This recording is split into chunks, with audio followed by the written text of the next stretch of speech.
Bonjour à tous, cette vidéo pour vous présenter la différence entre le calcul d'une remise et le calcul d'un net commercial. Petit rappel sur les réductions. Alors, il existe deux types de réductions, les réductions commerciales et les réductions financières. Les réductions commerciales, une remise, je vous rappelle qu'on accorde une remise à un client pour le récompenser de sa fidélité, pour une commande importante, etc. C'est un geste commercial. On accorde un rabais qui est aussi une réduction commerciale pour dédommager le client parce qu'on s'est trompé dans une livraison, parce qu'on a un retard de livraison, bon, etc. Le fournisseur a fait une erreur, a commis une faute, qu'il répare via un rabais. C'est évidemment un geste commercial.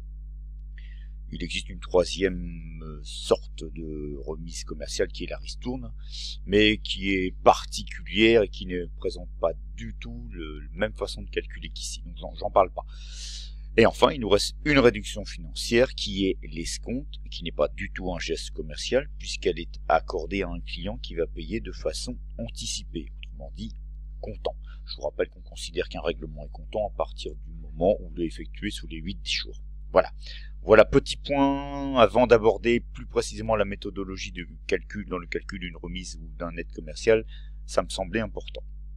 Donc, on a un prix avant réduction, qui est donc ce qu'on appelle un brut.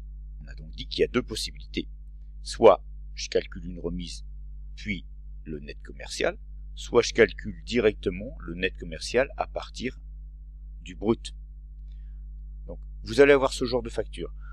Quand on veut que vous calculiez la remise, vous allez avoir une colonne, alors par désignation avant, désignation quantité, j'ai mis que la fin, prix unitaire brut, un taux de remise, une colonne pour calculer la remise. Donc là, vous allez donc avoir le prix unitaire net, qui va être obtenu en faisant taux de remise, qui va être obtenu en faisant le prix unitaire brut moins la remise, et puis une dernière colonne qui va être le montant, qui va être obtenu en faisant quantité multiplié par, attention, prix unitaire net.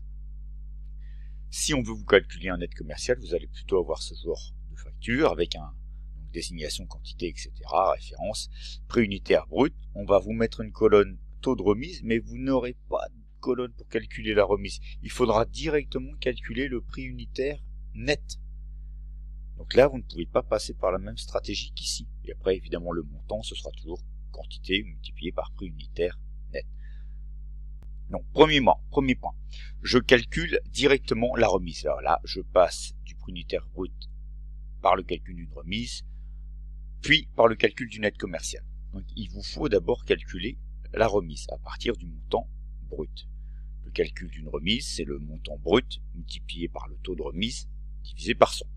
Donc ici, le montant brut, 100 €, multiplié par taux de remise 10 et divisé par 100. Ça vous fait une remise de 10%. 10%, 10 €. Y. 10 €. Le problème, c'est que là j'aurai 100. 10%. Remise, j'aurai donc 10 €. Pour calculer le prix unitaire net, je vais donc faire le net commercial égale brut hors taxe, donc les 100 € moins la remise. 100 moins 10 égale 90. Donc ici, j'ai 90 €. Voilà. C'est pas très difficile, il faut juste que ce soit clair pour vous, savoir si on vous demande de calculer une remise ou un net commercial. C'est pas la même chose. Donc, deux étapes, si je veux avoir le net commercial à partir du brut et que j'ai une remise intermédiaire à calculer.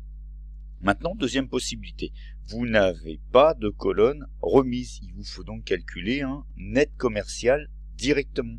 Alors pour calculer le net commercial et ainsi obtenir directement le prix après la réduction, remise par exemple, il faut calculer ce qu'on appelle un coefficient multiplicateur. Alors comment est-ce qu'on obtient un multiplicateur? C'est tout simplement 1 moins le taux de remise. Ici, votre coefficient multiplicateur va donc être de 1 moins 10%, et 1 moins 10% c'est 1 moins 10 divisé par 100, ça fait 0,10. Donc coefficient multiplicateur 1 moins 0,10, ça vous fait un coefficient multiplicateur de 0,90. Alors forcément inférieur à 1, puisque c'est une réduction. Je diminue, donc je suis inférieur à 1. Pour calculer le prix, net. Il faut donc faire le brut, donc 100 euros, multiplié par le coefficient multiplicateur 0,9. Ça vous fait un net commercial de 90 euros. Je retrouve bien la même chose dans les deux cas. 90 euros, 90 euros. Le coefficient multiplicateur, si jamais vous avez à calculer une remise en dehors d'une facture et que vous laisse vous débrouiller comme vous voulez, ça vous permet non seulement de gagner du temps, puisque vous n'avez qu'un calcul à faire au lieu de deux ici, et puis donc forcément si vous faites moins de calcul, ça limite les risques d'erreur. Donc voilà, ici on aurait donc 100 euros, 10%, 90 euros, et puis montant, quantité multipliée par le prix unitaire net, ça vous donnerait le montant. Donc d'accord, attention à ce qu'on vous demande. Une remise, le calcul d'une remise, c'est différent du calcul du net commercial. On n'est pas dans la même optique. La remise, je calcule le montant de la réduction. Le net commercial, je calcule le montant après la réduction. Voilà, j'espère que cette vidéo vous sera utile. Merci à vous de l'avoir suivi. À bientôt, au revoir. Merci.